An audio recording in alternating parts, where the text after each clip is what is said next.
Organizations on and off campus come together to raise awareness about sexual assault.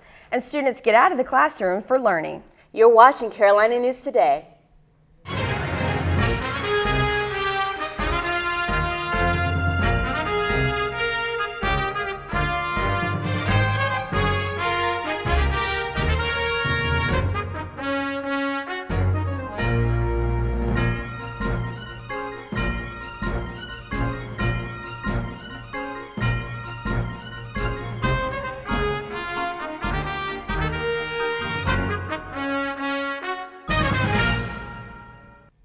Leaders in student housing were inspired after their regional conference over the weekend. CNT reporter David Brown was in attendance, and he tells us more about it. 7 UNCP students traveled to the University of Central Florida this past weekend to attend Sasser, a regional housing conference. Sasser is the South Atlantic affiliate, which comprises 9 states. The delegates attended 4 sessions focusing on building themselves as better leaders. The sessions were led by students from various universities in the region.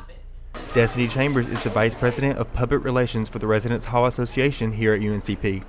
She says the sessions molded her into a better leader.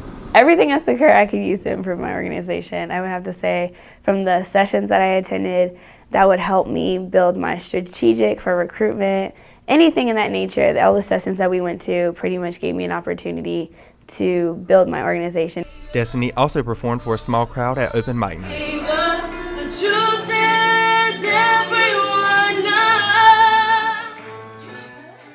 The keynote speaker for the opening ceremony was Chris Mosier, the first trans man to make a U.S. national team. Chris was featured in the Nike commercial, which aired at the Olympics in Rio. He spoke about his experience as a housing professional and how he never gave up reaching for his dreams. UNCP's Jaquela Lyons says Chris's speech was inclusive and inspirational. Not only was he so groundbreaking in so many different ways, but he was someone who got the field. So it wasn't just like, oh, this complete person who's awesome, but he also get the passion of housing and, residence hall associations and all that it stands for. This was the UNCP delegation's second time attending the conference, and they say they look forward to attending next year. P-R-I-D-E, Pembroke Pride, let's go. We can't be beat, we will defeat. Pembroke Pride, let's go. Woo! For Carolina News Today, I'm David Brown. A fun event on campus raised awareness of a serious issue. CNT reporter James LaRue says sexual assault prevention is a priority. Early in November, UNCP held a fun event to try to put a stop on sexual assault on college campuses. The event was called the Pony Palooza, where students raced on inflatable ponies to raise awareness on sexual assault. The Pony Palooza had food, candy, and various other activities were there for everyone, and the students were having a great time. Even members of the Army ROTC were there to support the cause. Well, I've liked that they've had all the food and that everybody's come together to come and see this event, so I've loved that. Sexual assault is an often overlooked issue that many Americans are facing today, especially on college campuses.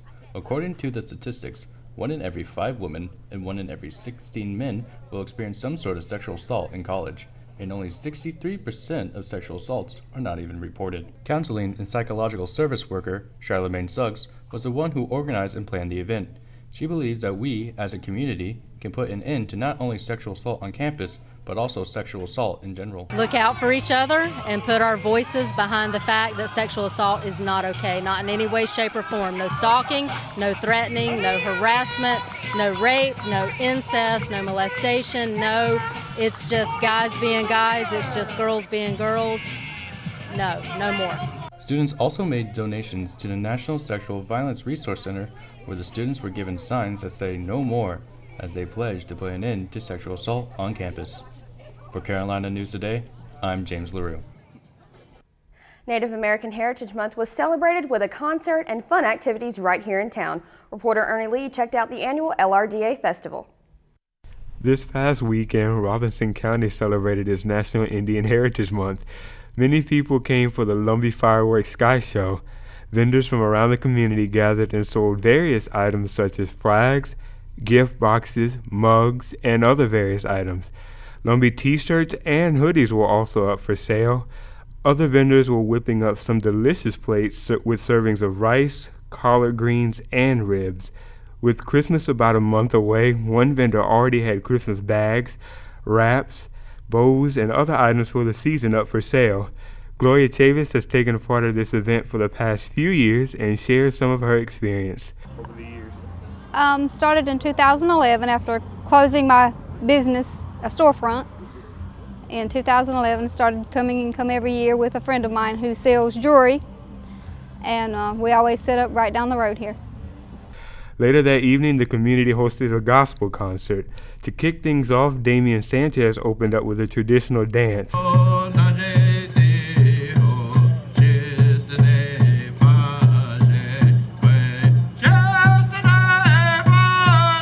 As the night went on, other groups performed various songs and dances honoring their Lord and their heritage.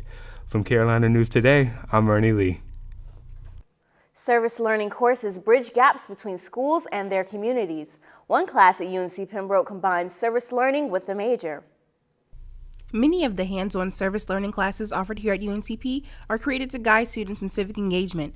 One class that has challenged students to take their knowledge outside of the classroom is Senior Level Public Relations Campaigns course, where they partner with local businesses and take on real-life work-based scenarios. We are partnering with Southeastern Help to raise canned foods for the Robinson County Church and Community Center.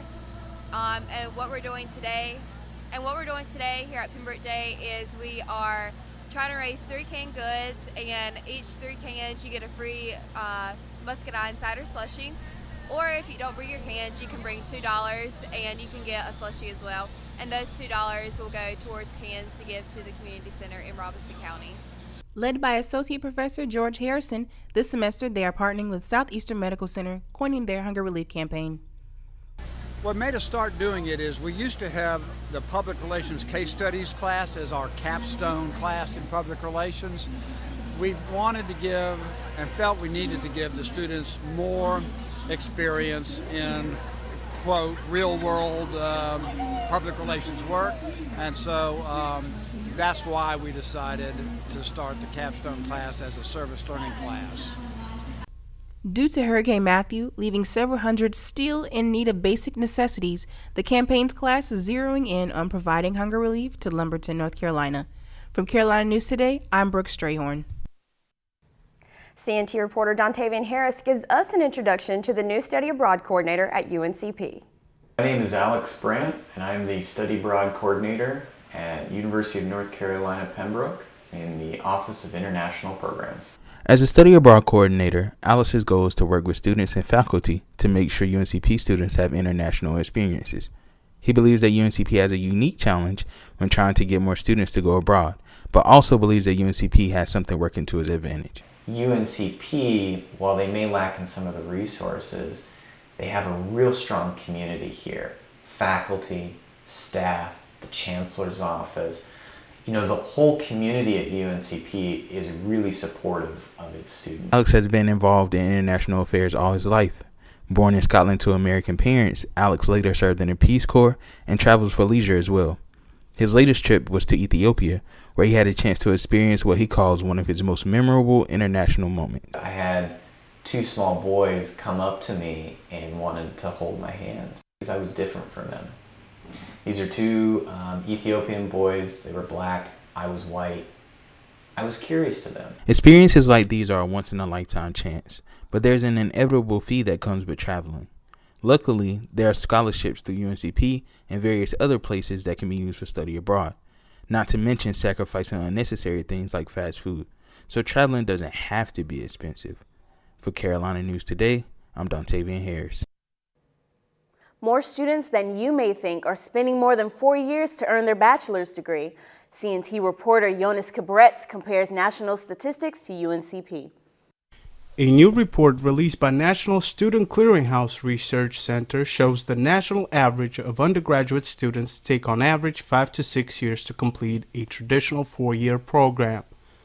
UNCP's current graduation rate is 33%, ranking low among 16 other institutions in the UNC system. With an average of 1,000 new students coming in every year, just over 300 of which will graduate within 4 years, which means the rest most likely will take an extra year or 2 to receive their diplomas. The research also found that women that will enroll after the age of 20 would take up to 8 years to complete their studies. Students attend 2 or more institutions before they complete their degrees requirements. I thought originally it would take me 4 years to complete my degree, but sometimes you have to take longer because you never know, you might have to drop a class or something might happen. Malik Worlds, another senior from UNCP, says extra time spent at the undergraduate level will better prepare the students for the real world. Sometimes it might take people a little longer to get their mind together. So even with the same people that take a break after they graduate, they'll still need that mental time to just de-stress or evolve more. So, for Carolina News Today, I am Jonas Kibrit. Pulling false fire alarms is not a joke and is actually a crime that can lead to felony charges. CNT reporter Sayla Lobin tells us there's a new campus fine that aims to prevent the nuisance.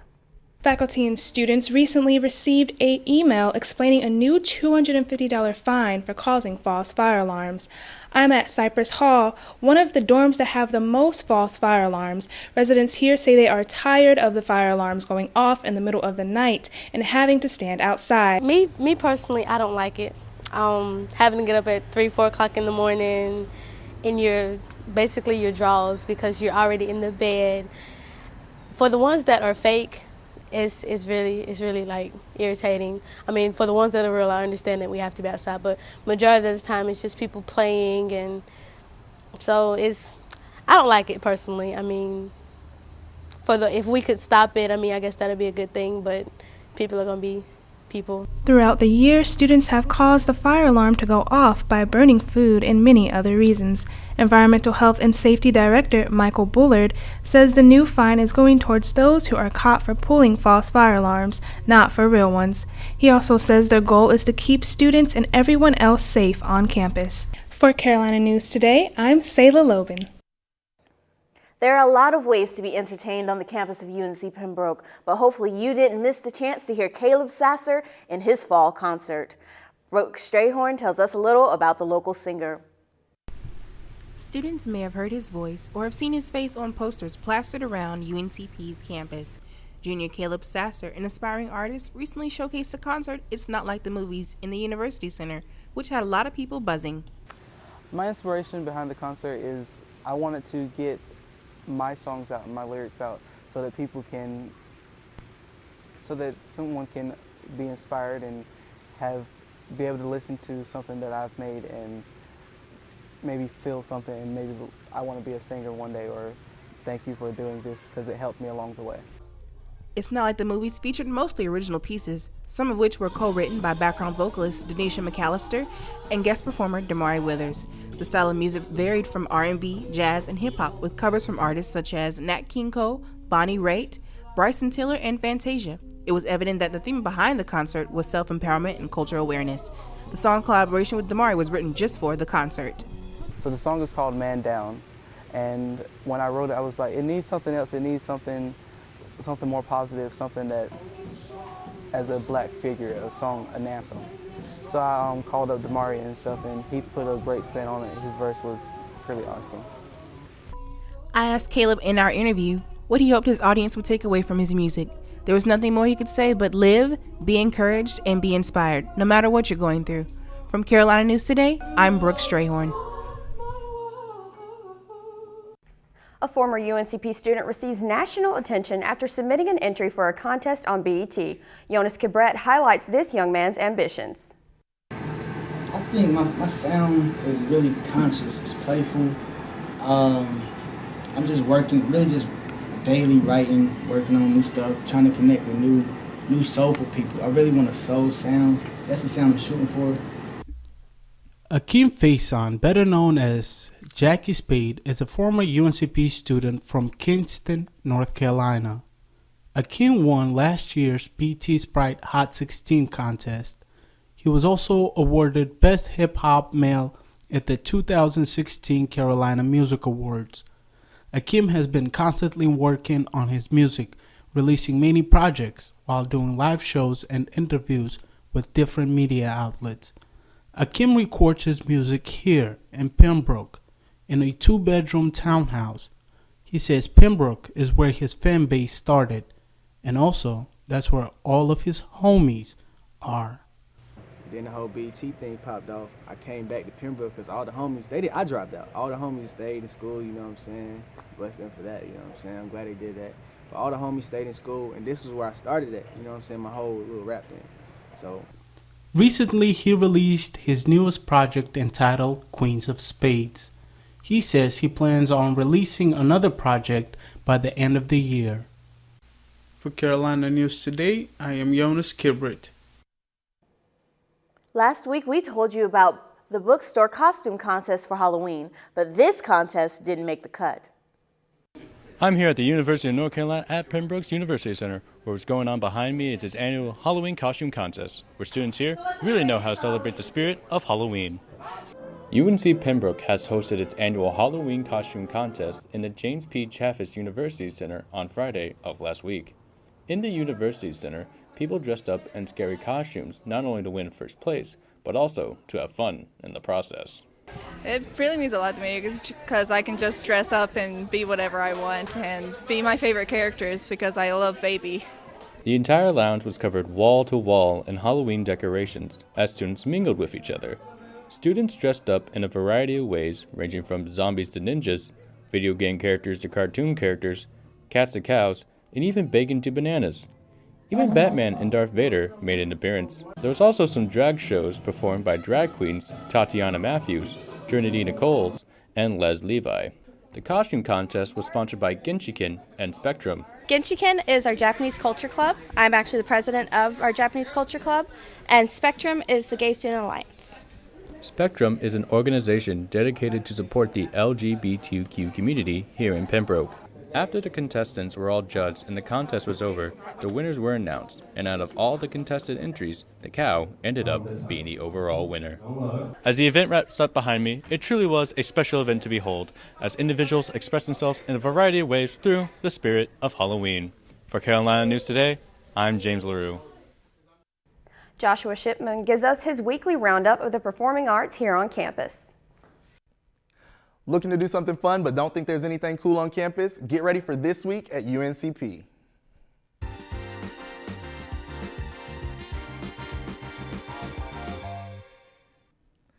There's a bunch of free events on campus this week. I apologize. Some are free, including concerts from the Department of Music. Your ears aren't lying. I said F-R-E-E, free, free, free. Here's what's going on this week. On Friday night, tenor Michael Price is performing his senior recital at 7:30 in Moore Hall. Show your support for your fellow Brave and stop by and hear him rock the rafters with his powerful voice. On Monday at 3 in the afternoon, make your way to the UC Lounge for an open mic conversation on American Indian issues. With everything that's been going on in the Dakotas, this is an important forum hosted by the Native American Student Organization. Tuesday, November 15th at 12 in the afternoon, get ready to hear the swinging sounds of jazz as UC Lounge hosts the Jazz Ensemble. Stop by as you get a bite to eat and enjoy the music. The Jazz Ensemble will play for an hour and a half. On Tuesday evening, the UNCP concert band takes the big stage at GPAC at 7:30. The acoustics are darn near perfect at Givens, so I suggest you make plans to attend the concert. Speaking of GPAC, the University Theater is presenting 12th Night, Friday and Saturday evenings at 7:30. The cast is your fellow students and tickets are free, so make your plans to attend early. And on Thursday, November 17th, the traveling Broadway cast of Annie is performing at GPAC. Annie's a part of the American vernacular. Hard Knock Life, The Sun Will Come Out Tomorrow. We all know the songs. So now check out top-notch actors performing right here in Pembroke. And that's what's going on this week at UNCP. If you're looking for more events, go to calendar.uncp.edu and check out all the activities happening on campus. Until next time, I'm Joshua Shipman for This Week at UNCP. Now you know, and knowing is half the battle. Braves basketball takes on Division I teams in excruciating exhibition play. And the wrestling team dominates at the annual Pembroke Classic. Deja Dykes up next with sports.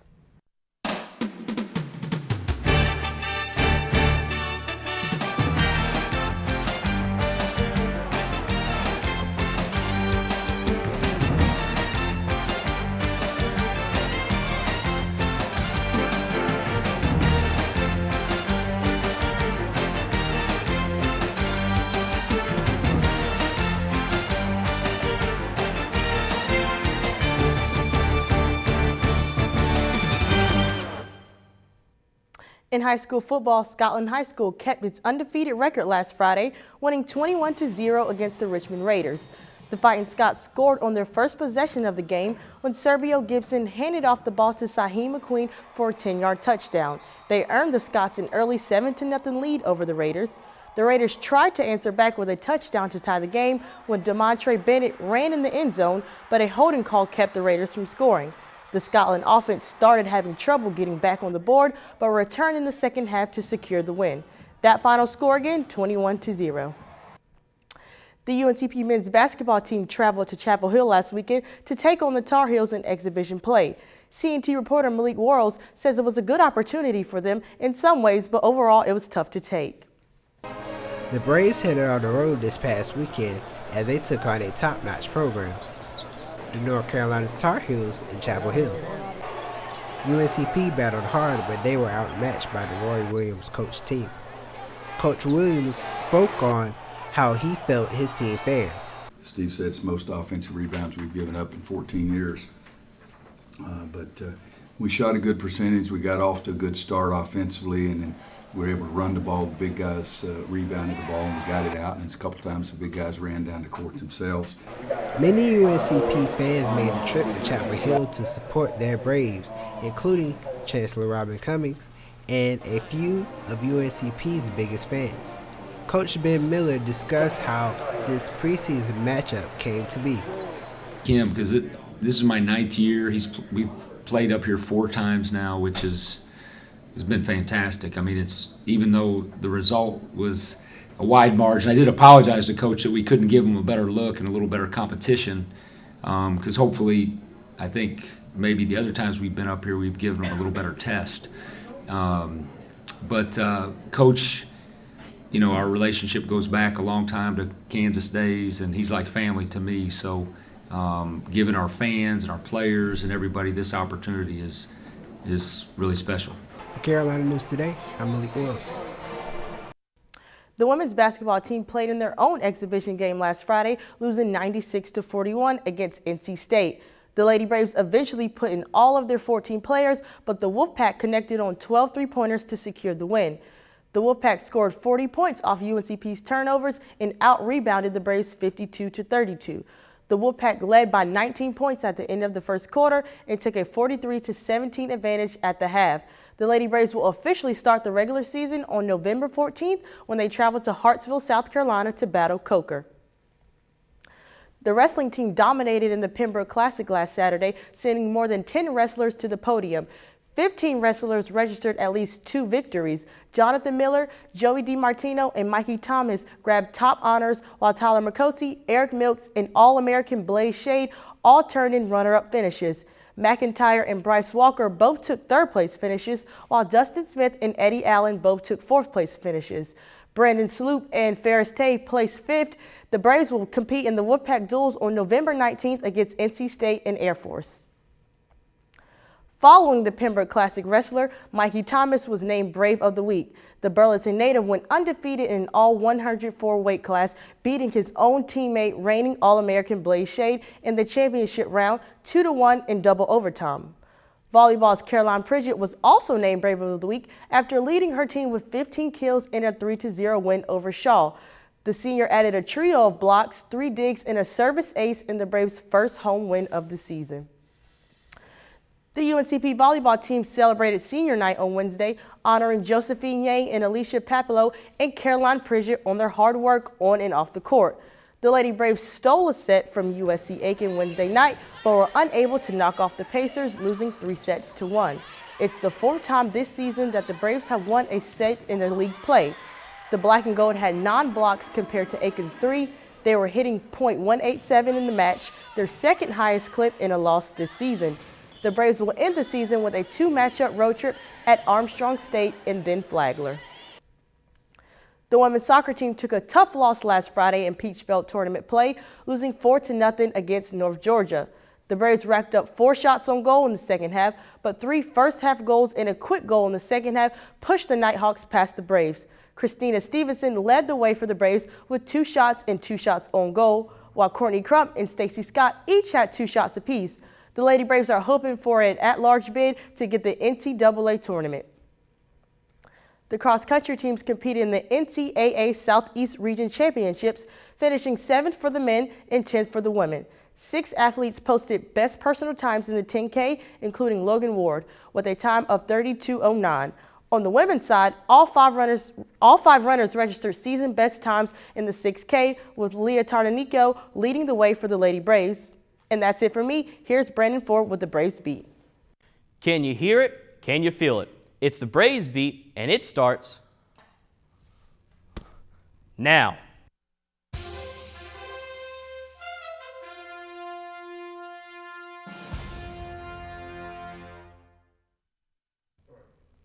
All right, Braves fans, here's what's going on this week in UNCP athletics. It's time to talk some Braves basketball. The men's team will be at Lenoir-Rhyne on Friday, November the 11th. Then on Saturday, they travel to Hickory to take on Catawba. On Wednesday, the men host Wingate for a 7 o'clock game. The women's team travels to Coker on Monday, November the 14th for a 6 o'clock game. And then on Thursday, they take I-95 to Fayetteville State for a game against the Broncos at 6 o'clock. It's not that far, so why not grab a few friends and cheer on the Braves? The NCAA soccer tournament continues this week with opponents and locations to be announced. Let's hope the men's and women's teams advance and make a strong push for the championship. The volleyball team travels to Flagler on Saturday for a 2 o'clock game. And finally, the football team hosts Concord at 2 o'clock. As always, tailgating starts before the game, so arrive early. Have a brat and have some barbecue and cheer on the Braves. And that's this week's Braves Beat. If you're looking for more info, go to uncpbraves.com and check out all things Braves. Until next time, I'm Brandon Ford, and isn't it ironic? That's all for this episode of Carolina News Today. Thanks for watching, and we'll see you next week.